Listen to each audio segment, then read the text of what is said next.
안녕하세요, 서한기입니다. 전 개인 투자자로 10억 원을 운영하고 있습니다. 그래서 실제 투자자이기 때문에 3%만 하락해도 얼마나 여러분이 힘든지 알고 있습니다. 그래서 오늘은 미국 증시가 떨어지는 3가지 이유와 반등 시기까지 짚어드립니다. 강의 전반부에서는 증시 하락, 신규 상장 종목 얘기를 하고 강의 후반부에서는 메타, 유나이티드 헬스케어 주식을 집중적으로 보겠습니다. 다른 유튜버를 보면 해괴한 데이터를 가져와서 열심히 설명을 합니다. 저는 간단하게 얘기하고 싶어요. 지금 떨어지는 이유는 그냥 떨어지는 겁니다. 매년 그랬어요. 자, 오른쪽 차트를 한번 봐주세요.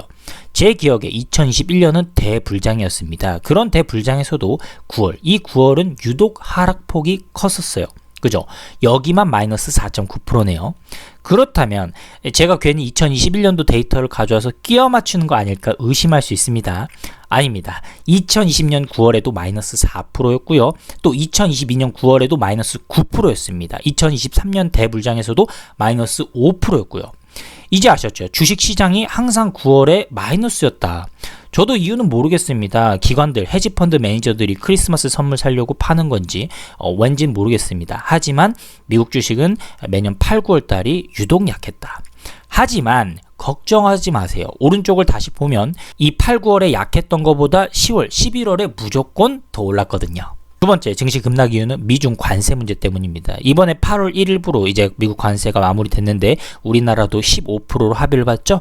영국 10%, 우리나라, 일본 15%, 베트남, 대만 20%. 근데 중국만 아직 협상이 끝나지 않았어요. 이 중국과 협상이 끝나지 않으면 미국 물가를 이제 예측할 수가 없습니다. 왜냐하면 메이드 인 차이나 공산품을 만들고 그걸 미국에 수출하는 나라가 중국이잖아요.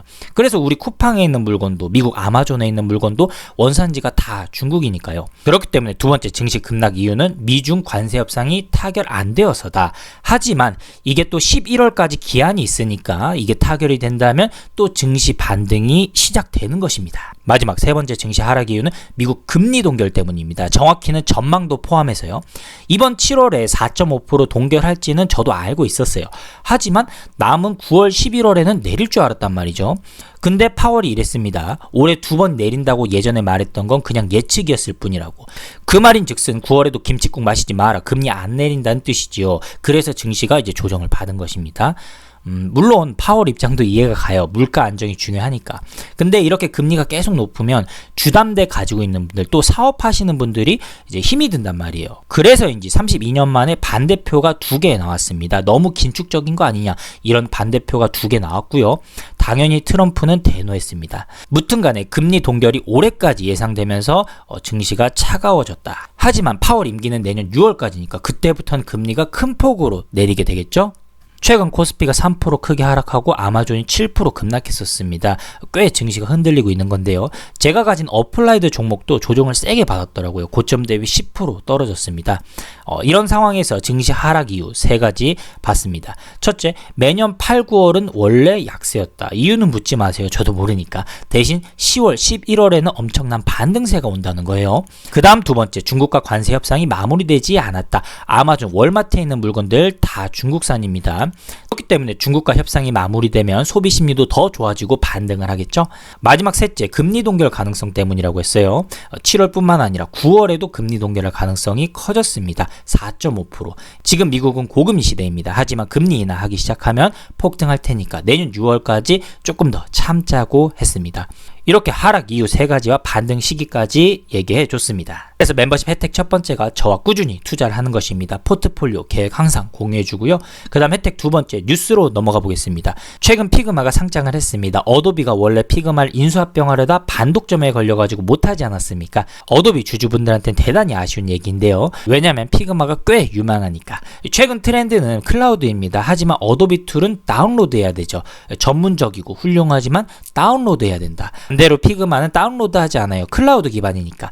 그래서 가벼운 거예요. 여러 사람이 모여서 같이 디자인할 수 있는 가벼운 툴이다. 정리를 하면 어도비는 툴이 조금 무겁고 전문적입니다. 반대로 피그마는 툴이 가볍고 대중적이라는 것이죠. 이 딱 2개가 합쳐졌으면 좋았을 텐데요. 그죠? 그래서인지 사람들이 지금 피그마에 꽂혀 있습니다. 아무래도 신규 상장빨도 있는데요. 250%가 올랐습니다. 하지만 이런 건 서클 때처럼 주가가 제대로 형성이 안 돼 있는 것이죠. 피그마가 뭔지 모르고 사는 사람도 있습니다. 그렇기 때문에 조금 지나서 가격이 정상적으로 형성이 된다면 디자인 툴에 관심이 있다면 봅시다. 자, 피그마 신규 상장 뉴스였습니다.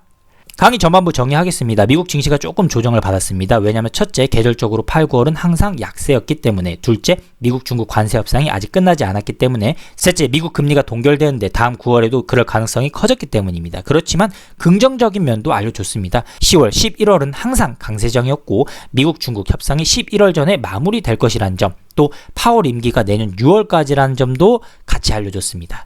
그러면서 신규 상장 종목 피그마를 봤죠. 강의 후반부에서는 제가 주식을 어떻게 분석하는지 보여줄 건데요. 실적 발표된 두 개 주식, 메타, 유나이티드 헬스케어를 자세하게 봅시다. 특히 유나헬은 최근 폭락한 주식이니까 끝까지 봐주세요. 자, 메타부터 광고업입니다. 인스타그램, 페북, 왓츠앱, 스레드를 하고요. 그런 플랫폼으로 사용자를 모으죠. 사용자가 모이면 광고를 할 수 있으니까. 그렇다면 이 메타를 우리가 산다면 얼마를 줘야 될까? 오른쪽 위를 보자고요. 오른쪽 위를 보면 주가 697달러에 회수율이 0.8%입니다. 주가는 4분기 기준으로 써 있고요. 그래서 회수율 0.8%의 왼쪽을 보니 성장률이 38%입니다. 다시 정리해 보겠습니다. 1억 원을 투자했을 때 회수율이 0.8%라면 주주는 연 80만 원을 회수하는 것입니다. 너무 적죠? 예금보다 더 적은데, 하지만 연평균적으로 18%, 이번에 38% 성장했다 했습니다. 그러니까 과거보다 지금 더 잘하고 있는 거예요. 우리가 그럼 중간 정도로 계산을 해볼까요? 25% 성장률을 잡았을 때, 그렇다면 첫 해에는 0.8% 회수를 하지만 그게 25% 성장을 하면 다음에 회수율은 1%가 되는 것입니다. 이렇게 계속 성장을 할 수 있다는 것, 이게 주식과 예금의 차이점입니다. 메타에 10년 투자한 거랑 은행 적금에 넣어둔 거랑 뭐가 더 수익률이 높았을까요? 여러분 상상에 맡기겠습니다. 그래서 회수율과 성장률을 봤습니다. 그렇다면 이유도 알고 가자고요. 아까 연평균 18% 성장을 한다고 했는데 어떻게 2분기에 38% 성장을 한 것인지 이유를 알고 가자는 거예요. AI 덕분입니다. 메타가 아까 광고로 돈을 번다 했습니다. 우리가 메타에 광고를 넣었는데, 광고비로 1,000만 원을 넣었는데 고객이랑 주문이 1억 원치 생기면 돌릴만 하죠. 근데 매출이 안 생기면 그럼 안 돌리겠죠? 욕을 하겠죠. 그러니까 광고에서 제일 중요한 건 타겟팅입니다. 여고생한테 골프 광고를 하면 안 되겠죠. 40대 남자한테, 특히 경제적인 여유가 있는 사람한테 광고를 해야 좋겠죠.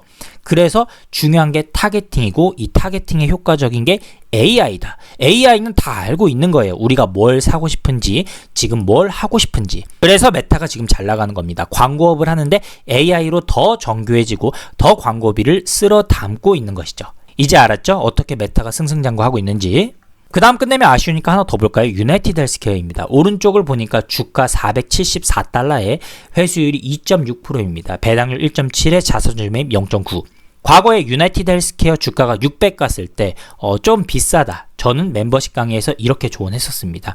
회수율이 너무 낮았던 것이고 성장률이 떨어질까 불안했던 것이죠. 아니나 다를까 주가가 이제 249달러까지 왔습니다. 자, 그렇기 때문에 주가가 600이 아니라 249달러이기 때문에 전 자신 있게 반대로 말하겠습니다. 매우 싸다. 베리베리 칩. 배당률이 무려 3.5%입니다. 게다가 자사주 매입까지 합치면 회수율은 5%에 육박하죠. 저라면 지금 2%짜리 은행 적금을 하는 것보다 5%짜리 회수율 주식에 투자하는 게 맞다고 보는데 동의하십니까?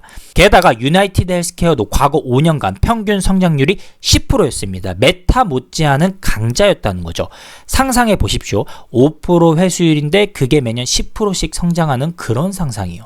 근데 성장률이 이번 분기에 마이너스 40%가 나와서 무려 6년 전 주가로 돌아갔습니다. 그렇다면 우리가 지금 논의해야 되는 게 뭘까요? 성장률 마이너스 40%가 다시 10%로 복귀할 수 있냐? 그게 관건이겠죠. 저는 복귀할 수 있다고 봅니다. 잘 들으세요. CEO가 암살이 됐을 때 많은 사람들이 유나이티드 헬스케어 욕을 했습니다. 그렇다면은 속 시원하게 보험사를 아예 없애버리면 어떻겠습니까? 그것도 곤란하죠. 아예 없다고 생각해 보세요. 그렇기 때문에 보험사는 꼭 필요한 것입니다. 미국 법적으로 보험료에서 80%는 무조건 가입자를 위해 쓰게 돼 있습니다. 그래서 보험사는 그 80%를 아슬아슬하게 맞추는 거죠. 그런데 이번에 삐끗 해버렸습니다. 고령층 메디케어가 너무 병원을 이용 많이 해서 89% 써버린 거예요. 의료 서비스 비용을. 그렇기 때문에 다음 보험료는 오르게 될 것이고 병원 약값은 저렴한 것으로 조정하게 될 것입니다. 이게 어떻게 가능하냐면 유나이티드 헬스케어는 단순히 보험사가 아니라 병원이랑 약국을 가지고 있거든요. 자기가 비용을 조절할 수 있는 기업입니다. 그렇기 때문에 틀림없이 2026년 봄, 여름이 되면 그 인상된 보험료가 반영이 되고 의료 서비스 비용도 다시 낮아져서 80%로 돌아오게 될 것입니다. 어떻습니까? 투자 방향이 보이나요? 오늘 본 주식 두 개 우연치 않게 전부 공격 투자형이었습니다. 근데 스타일이 조금 달랐어요. 메타는 회수율이 아주 낮았습니다. 대신 성장률이 엄청 좋았죠. 아파트로 치면 신축 브랜드 아파트 이렇게 생각할 수 있습니다. 그런데 유나일은 구축 아파트, 재개발 전에 구축 아파트라고 생각하면 될 것 같습니다. 회수율이 아주 높았지만, 그러니까 평수가 잘 나오는데 아직 인허가가 떨어지지 않은 거죠. 아직 절정의 시기가 오지 않았다. 성장률 40% 감소해서 플러스 10%가 찍히는 순간 주가가 어마어마하게 폭등하게 될 것입니다. 그래서 자기 성향에 맞는 투자를 하십시오. 자기가 안전 추구형인지 중간 수익형인지 공격 투자형인지 그걸 정하고 투자해야 되는 것입니다. 아까 봤던 여러분이 편하게 볼 수 있도록 제가 책을 다 만들어 놨습니다. 100개가 넘는 개별 주식뿐만 아니라 세금, ETF, 증권사 책도 만들어 놨습니다. 하지만 스스로 재무제표를 공부하고 싶은 분이 있다면 그분을 위해 매월 강의도 하고 있습니다. 그래서 미국 주식 투자해보고 싶은 분이 있다면 매 시간, 매일, 매주, 매월 제가 도와주고 있으니까 참고 부탁드립니다. 오늘 강의 정리하겠습니다. 강의 전반부에서는 증시 하락 원인 3가지를 얘기했습니다. 첫째, 계절적으로 8, 9월은 항상 약세였다. 둘째, 미중 관세 협상이 타결되지 않았다. 셋째, 올해 하반기에도 금리 동결이 될 수 있다 했습니다. 하지만 다 반등 시기도 짚어졌죠. 그 다음 주간 뉴스를 봤습니다. 피그마가 상장을 했습니다. 상장하자마자는 회수율과 성장률을 가늠하기가 어렵습니다. 데이터도 적고요. 그렇게 바로 사는 건 추천하지 않고 가격이 정상화된다면 사는 것이 좋겠죠. 클라우드 기반의 디자인 툴 회사이다. 강의 후반부에서는 멤버십 혜택을 받습니다. 매 시간 제공되는 저와 투자 대가들의 포트폴리오, 매일 제공되는 종목별 뉴스, 매주 제공되는 실적 발표, 증권사 세금 ETF 책, 매월 제공되는 재무제표 강의가 있다고 했습니다. 감사합니다. 또 다음 강의에서 봐요.